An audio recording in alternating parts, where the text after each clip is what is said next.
সকালে 7 বার আর সন্ধ্যায় 7 বার যদি কেউ এই দোয়াটি পড়তে পারে, আল্লাহ তাআলা তার দুনিয়া এবং আখিরাতের দায়িত্ব নিজে গ্রহণ করে নেবেন। সুবহানাল্লাহি ওয়া বিহামদি। আমার রাসূলুল্লাহ সাল্লাল্লাহু আলাইহি ওয়াসাল্লাম কখনো এই দোয়া ছেড়ে দিতেন না। এটি কোনো আলেম দিনটা ছেড়ে দেন না। এটির ফজিলত আমি নিজেও পেয়েছি। কোনো ব্যক্তি যদি এখনো সে আমলটি করতে পারে, আল্লাহ তাআলা তাকে নিজে ফজিলত দান করে দিবেন। এটি এতটাই ফজিলতপূর্ণ দোয়া, আমি বলবো এই দোয়াটি প্রত্যেকের পড়া উচিত। আপনার পরিবার প্রত্যেকটা সদস্যের পড়া উচিত। এই দোয়াটি আপনারা শেয়ার করে দিবেন। আপনার যারা পরিবার পরিজন আছে প্রত্যেকের কাছে এই দোয়াটি আপনারা পৌঁছায় দিবেন। ইনশাআল্লাহুল আজিজ, আল্লাহ তাআলা অবশ্যই তাদেরকে রহম দান করবেন।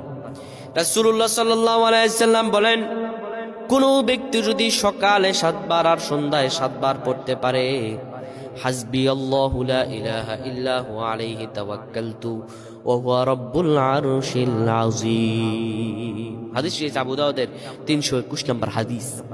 রাসূলুল্লাহ সাল্লাল্লাহু আলাইহি ওয়াসাল্লাম বলেন, কোন ব্যক্তি যদি সকালে 7 বার আর সন্ধ্যায় 7 বার পড়তে পারে, আমার আল্লাহ তার দুনিয়া এবং আখিরাতের পেরেশানি দূর করে দিবেন। আল্লাহ তাকে এত পরিমাণে রিজিক দান করবেন ওই ব্যক্তি কল্পনা করতে পারবে না। সুবহানাল্লাহ।